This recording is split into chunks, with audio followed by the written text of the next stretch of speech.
toujours de passer de face. C'est-à-dire que si on se présente de face à la difficulté, on va faire toucher pare-choc à l'avant, à l'arrière. Ce qui fait qu'on utilise des techniques, je vais demander à Manu d'attendre un petit peu, on utilise des techniques dites à 45 degrés. On va positionner le véhicule un petit peu en diagonale sur la difficulté, à 45 degrés, pour faire en sorte de faire entrer non pas le pare-choc de face dans la difficulté, mais les roues. Et là, ça va être le cas, ça va être la roue avant gauche côté conducteur qu'on va faire entrer dans la difficulté. Ça va nous permettre de défausser nos angles de carrosserie. Vas-y Manu, tranquillement.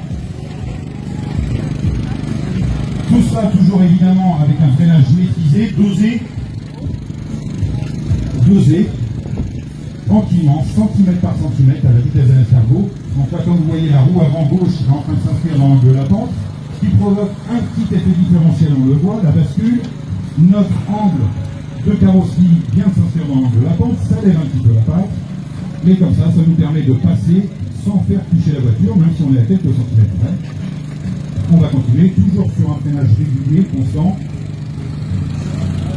L'arrière du véhicule va tendance à glisser un petit peu, voilà, on voit la roue avant droite qui se dépose un petit peu. On va l'embêter un petit peu notre vélin, on va le faire remonter directement pour voir ce que ça donne. Allez, à fond à droite, Manu.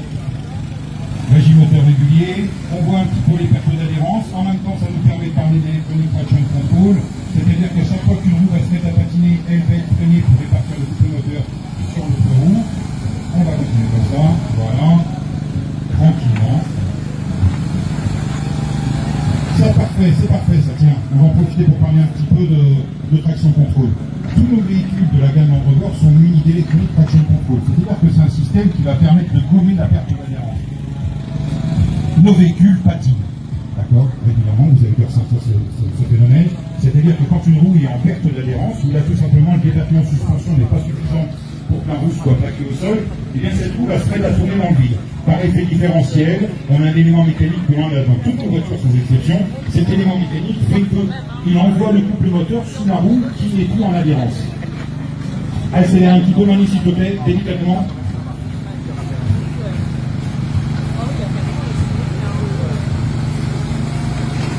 On voit que cette roue a tendance à patiner. La pression exercée par la suspension n'est plus suffisante pour qu'elle soit plaquée au sol.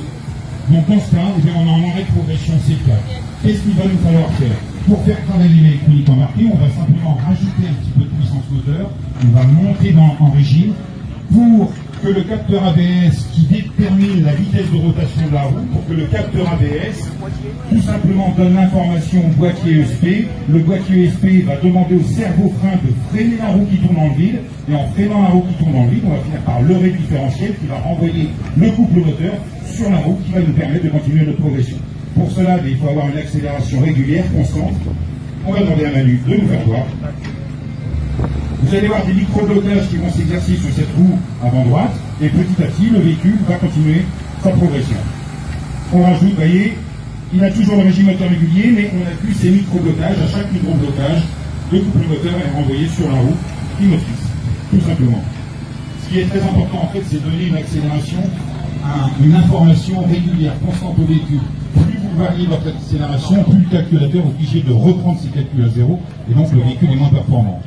Plus vous lui donnez une information régulière, constante, puis vous lui dites c'est par là que je veux aller, trouve-moi la solution, et plus l'électronique traction control va vous aider. Donc non seulement on a cette électronique traction control